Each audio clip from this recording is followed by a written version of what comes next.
ನಿನ್ನೆ ಹುಬ್ಬಳ್ಳಿಯಲ್ಲಿ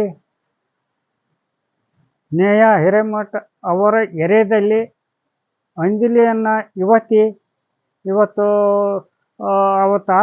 ಕೊಲೆ ನಡೆದಿದೆ. ಅಂದ್ರೆ ಇವತ್ತು ಯುವಕ ಪ್ರೀತಿ ಮಾಡೋಂಥ ಪ್ರೀತಿ ನಿರಾಕರಿಸಿದ್ದಕ್ಕೆ ಅವ್ರು ಬೆಳಗ್ಗೆ ಒಂದು ಸ್ನೇಹವನ್ನು ಹೇಗೆ ಮಾಡಿ ಕೊಲೆ ಆಗೈತೆ ಅದೇ ರೀತಿ ಕೊಲೆ ಮಾಡ್ತೇನೆ ಅಂತ ಬೆದರಿಕೆ ಹಾಕಿದ ಅಲ್ಲದೇ ಮತ್ತು ಹೊಳ್ಳಿ ಅವನಿಗೆ ಆ ಪ್ರೀತಿ ನಿರಾಕರಿಸಿದ್ಕೆ ಸೀದಾ ಅಂಜಲಿ ಅನ್ನೋ ಹುಡುಗಿಯರ ಮನೆಗೆ ಅವ್ರ ನಿವಾಸಕ್ಕೆ ಹೋಗಿ ಅವ್ರು ಬೆಳಗ್ಗೆ ಹೋಗಿ ಅವ್ರ ಮನೆ ಬಾಗಿಲಾಗ ತಟ್ಟಿ ಅವ್ರು ಒಂದು ಬಾಗಿಲ ತೆಗೆಯೋದ್ರ ಹತ್ರಗನ 4 ಬಾರಿ ಚಾಕುಲಿಂದ ಚುಚ್ಚಿ ಅವ್ರನ್ನ ಕೊಲೆ ಮಾಡಿ ಅಲ್ಲಿಂದ ಅವ್ರ ನಿವಾಸದಿಂದನ ಪರಾರಿಯಾಗಿದ್ದಾನೆ. ಅವತ್ತು ಇನ್ನೂ ಸಿಕ್ಕಿಲ್ಲ ಅವ್ರು ಎಲ್ಲಿದ್ದಾನೆ ಅನ್ನೋದು ಅವ್ರಿಗೆ ಇನ್ನೂ ಪೊಲೀಸ್ ಇಲಾಖೆ ಹೇಳಿಲ್ಲ. ಅವ್ರು ಕೂಡಲೇ ಅವ್ರನ್ನ ಎಲ್ಲಿದ್ರು 24 ಗಂಟೆದಾಗ ಹಿಡಿದು ಅವನ ಮೇಲೆ ಎನ್ಕೌಂಟ್ರ್ ಮಾಡಬೇಕು. ಇವತ್ತು ಅದೇ ಏರಿಯಾದಾಗ ನೇಹಾ ಹಿರೇಮಠ ಅವ್ರಿಗೆ ಆಯಿತು, ಅವ್ರಿಗೆ ಕೂಡಲೇ ಅವ್ರಿಗೆ ಎನ್ಕೌಂಟ್ರ್ ಮಾಡಿದ್ರೆ ಫಯಾಜ್ ಅನ್ನೋವಾಗ ಎನ್ಕೌಂಟ್ರ್ ಮಾಡಿದ್ರೆ ಇಂಥ ಕೊಲೆ ಆಗ್ತಿರ್ಲಿಲ್ಲ.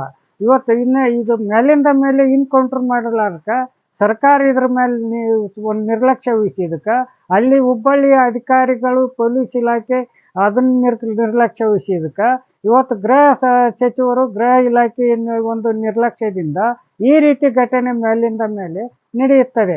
ಈಗ ಆಲ್ರೆಡಿ ಇವತ್ತು ನೇಹಾ ಹಿರೇಮಠ ರಾಜ್ಯಾದ್ಯಂತ ಇವತ್ತು ಅಂತಾರಾಷ್ಟ್ರ ಮಟ್ಟದಲ್ಲಿನೂ ಇವತ್ತು ಸುದ್ದಿ ಹರಿದಾಡೈತಿ.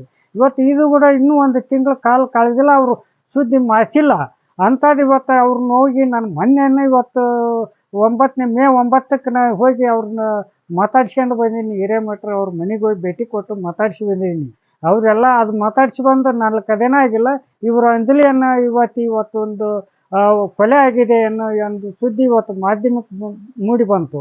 ಅವತ್ತು ಐತಿ ಇವತ್ತು ಹಿಂಗೆ ಮಾಡ್ತಾರಂತ ಹೇಳಿ ಪೊಲೀಸ್ ಇಲಾಖೆ ಒಂದು ಹೇಳಿ ಹೋದ್ರೂ ಯಾರೂ ಇಲಾಖೆಯರು ಕೈಗೊಂಡಿಲ್ಲ ಅನ್ನೋ ಮಾತನ್ನು ಇವತ್ತು ಮಾಧ್ಯಮಕ್ಕೆ ಕೇಳಿ ಬಂದೈತಿ.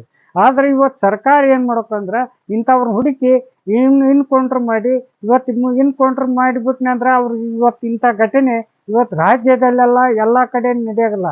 ಎನ್ಕೌಂಟ್ರ್ ಮಾಡೋದು ಅಲ್ಲದೆ ಇನ್ನೂ ರಾಜ್ಯ ಸರ್ಕಾರ ಇವತ್ತು ಎನ್ಕೌಂಟ್ರ್ ಆದೇಶ ಹೊರಡಿಸ್ಬೇಕು.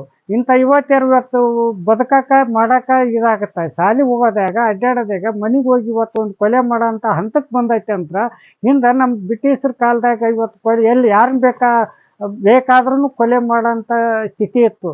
ಈಗ ಇವತ್ತು ನಮ್ಮ ಸ್ವಾತಂತ್ರ್ಯ ಇವತ್ತು ಇದ್ದು ಕೂಡ ಇಂಥ ಏನಾಗುತ್ತೆ ಅಂದರೆ ಬ್ರಿಟಿಷರ ಕಾಲದಲ್ಲಿ ಯಾವ ರೀತಿ ಆಳ್ಕೆ ಆಡ್ತಿದ್ರು ಈಗಲೂ ಅದೇ ರೀತಿ ಆಳ್ಕೆ ಆಳೋಂಥ ಸ್ಥಿತಿಯೊಳಗೆ ಈ ಜನರದಾಗೈತಿ. ಜನರು ಬದುಕೋದಾಗ ಇವತ್ತು ಬಳೆ ಮಾಡೋದಾಗ ಹೆಣ್ಮಕ್ಳು ಮುಂದೆ ಒಬ್ಬರ ಅಡ್ಡಾಡ್ತಿರ್ತಾರೆ. ಅವ್ರಿಗೆ ಯಾಕೆ ಸ್ಥಿತಿ ಇವತ್ತು ಮನೆ ಕುಟುಂಬದವರನ್ನು ಅಷ್ಟು ಕುಟುಂಬ ಇಟ್ಕೊಂಡು ಮೋಸ ಮಾಡಿ ಕೊಲೆ ಮಾಡಿ ಹೋಗಿದ್ದಾನಂದ್ರೆ ಸರ್ಕಾರ ಏನು ಮಾಡುತ್ತೆ, ಅಷ್ಟು ಲೂಸ್ ತನ ಕೊಟ್ಟೈತೆ ಅಂದ್ರೆ ಈ ಕೂಡಲೇ ಅವ್ರನ್ನ ಕ್ರಮ ತಗೊಂಡು ಒಂದು ಬಿಗಿ ಬಂದೋಬಸ್ತ್ ಹಾಕಿ ಎನ್ಕೌಂಟ್ರ್ ಮಾಡಿ ಅವ್ರ ಮನೆಗೆ ಏನು ಇಂಥವು ನಡೀತಾವು ಬಿಗಿ ಬಂದೋಬಸ್ತ್ ಕೊಟ್ಟು ಎಲ್ಲ ವ್ಯವಸ್ಥೆನ ಕೈಗೊಳ್ಬೇಕು ಸರ್ಕಾರ. ಅವ್ರ ಮನೆತನ ಬಡ ಕುಟುಂಬಕ್ಕೆ ಪರಿಹಾರ ಕೊಡೋಂಥ ವ್ಯವಸ್ಥೆ ಇವತ್ತು ಸರ್ಕಾರ ಮಾಡ್ಬೇಕಂದು ನಾನು ರೈತ ಸಂಘದ ರಾಜ್ಯ ಉಪಾಧ್ಯಕ್ಷ ಈ ಮಾಧ್ಯಮ ಮೂಲಕ ನಾನು ಹೇಳೋಕ್ಕೆ ಇಷ್ಟಪಡ್ತೀನಿ. ಇದನ್ನು ಮಾಡಲಿಲ್ಲ ಅಂದ್ರೆ ಇದ್ರ ಬಗ್ಗೆ ಇನ್ನೂ ಉಗ್ರವಾದ ಹೋರಾಟವನ್ನು ರಾಜ್ಯಾದ್ಯಂತ ನಾನು ನಡೆಸ್ಬೇಕಾಗುತ್ತೆ, ನಡೆಸ್ತೀವಿ ಎಂದು ಈ ಮಾಧ್ಯಮ ಮೂಲಕ ನಾನು ಹೇಳ್ಕೊಂಡಿದ್ದೆ. ಧನ್ಯವಾದ.